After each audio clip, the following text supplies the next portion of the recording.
Hello दोस्तों, मैं फिर लेकर आई हूँ एक नई कहानी में आगे बढ़ने से पहले आप लोग प्लीज मेरे चैनल को सब्सक्राइब करें, लाइक करें, शेयर करें, कमेंट करें। ऐसे ही और कहानियों के लिए बेल आइकन को प्रेस करें। पहाड़ के ऊपर एक मकान बना हुआ था। उसमें चित्रकला नाम की एक जादूगरनी रहती थी। वह काला जादू जानती थी। पहाड़ के नीचे तलहटी में एक गांव बसा हुआ था, जिसमें जादूगरनी ने अपना कब्जा कर लिया था। गांव के लोग जादूगरनी से बहुत डरते थे। उन्हें पता था अगर जादूगरनी को गुस्सा आ गया तो अपने जादू से पूरे गांव को खत्म कर सकती है। इसलिए गांव वाले जादूगरनी को खुश करने के लिए उनकी हर बात मानते थे। गांव वाले जितना भी कमाते थे उनका एक बड़ा हिस्सा जादूगरनी को देना पड़ता था। कई सदियों में यह परंपरा चली आ रही थी। गांव के लोग जवान से बूढ़े होकर मर जाते थे, लेकिन जादूगरनी हमेशा जवान और खूबसूरत बनी रहती थी।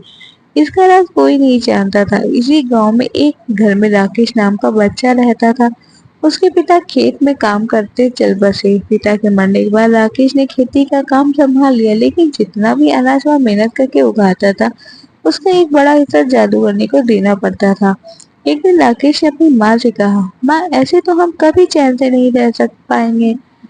इस जादू करने के कारण मेरे पिता की मृत्यु हो गई। अब मैं भी इसकी गुलामी कर रहा हूँ। राकेश की माँ ने कहा, बेटा, तुझसे पहले भी कई लोगों ने जादू करने का विरोध किया, लेकिन अपने जादू से वे सबको मार डाला।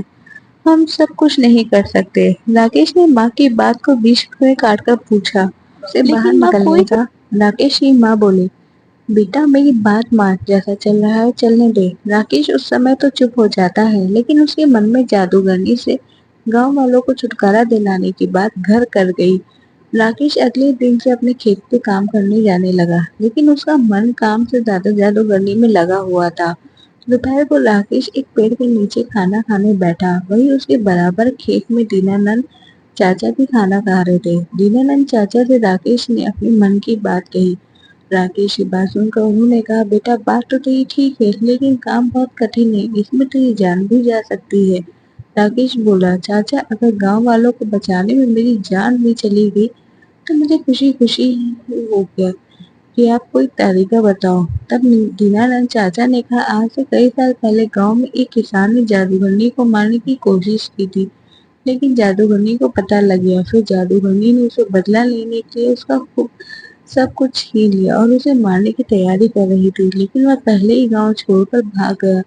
तो मुझसे मिलो, उसका नाम गोपाल है। वह पास ही के गांव में रहता है, लेकिन वह किसी को मिलता नहीं। राकेश बोला, लेकिन क्यों चाचा? दीनानंद चाचा जी ने कहा, बेटा, उसे डर है कि कहीं जादूगरनी ने उसे मारने के लिए तुम्हें तो नहीं भेजा। राकेश की सारी बात समझ ली। अगले दिन वह दूसरे गांव चला गया। वहां गोपाल घर पहुंचा। बहुत विश्वास दिलाने के बाद गोपाल ने राकेश से बात की। गोपाल ने कहा, मैंने एक बार रात को जादूगरनी के महल में जाकर उसका गला दबाया, जिससे वो सोते सोते मर जाए, लेकिन वह मरी नहीं, क्योंकि उसने अपने प्राण एक टोटे में रखे हैं। राकेश को बहुत अश्रु हुआ। उसने पूछा, लेकिन ऐसा क्यों चाचा? गोपाल ने आगे बताना शुरू किया। बात यह है, जादूगरनी हमेशा जवान और खूबसूरत बना रहना चाहती है, लेकिन उसका जादू अपने ऊपर नहीं चलता। इसलिए उसने उस तोते को पाल रखा है, उसे जादू से जवान बना रखा है। उसके अंदर जादूगरनी के प्राण है, इसलिए वह भी जवान बनी रहती है। अगर कोई उस तोते को मार दे तो सब ठीक हो जाएगा। राकेश गोपाल से विदा लेकर अपने गांव वापस आ जाता है। रात होते ही वह चुपचाप जादूगरनी के महल में पहुंच जाता है। वह देखते ही जादूगरनी सो रही। उसके पास ही मेज पर एक पिंजरा था, जिसमें वह तोता था। राकेश तोता को हरी मिर्ची को देता है। तोता बहुत खुश हो जाता है। फिर राकेश उससे कहता है, तुम कब तक इस पिंजरे में होगे? तुम चाहो तो मैं तुम्हें आजाद कर सकता हूँ। तोता बोला, मुझे कोई भी इस कैद से बाहर नहीं निकाल सकता। राकेश बोला, कोई तो रास्ता होगा। तोते ने कहा, अगर कोई मुझे मार दे तो मैं आजाद हो सकता हूँ। मैं मर गया तो जादूगरनी की जान चली जाएगी। उसकी जान जाने से ही मैं दोबारा जिंदा हो जाऊंगा, क्योंकि मेरे अंदर दो जान है। राकेश ने पूछा, लेकिन तुम्हें कैसे मारा जाए जिससे तुम्हें तकलीफ ना हो? तोते ने कहा, तुम किसी तरह इस कमरे में धुआं भर दो, धमकी से मैं मर जाऊंगा। राकेश सारी बात सुनकर वापस आ जाता है।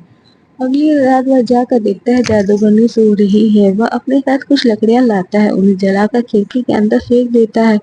फिर खिड़की बंद कर देता है। धुएं से जादूगरनी उड़ जाती है। वह पिंजरे को लेकर बाहर की ओर भागती है, लेकिन राकेश बाहर से दरवाजा बंद कर देता है। کچھ ہی دیر میں طوطا مر جاتا ہے، اسے مرتے ہی جادوگرنی کے ہاتھ سے پنجرا چھوٹ جاتا ہے اور وہ پھر مر جاتی ہے۔ یہ سب راکش باہر سے دیکھ رہا تھا۔ جادوگرنی کے مرتے ہی وہ کھڑکی کھول کر اندر جاتا ہے اور پنجرے کو باہر لے آتا ہے۔ کچھ ہی دیر میں طوطا زندہ ہو جاتا ہے۔ اس طرح راکش کی ہمت اور سوجھ بوجھ سے گاؤں والوں کو جادوگرنی سے چھٹی مل جاتی ہے۔ Thanks for watching.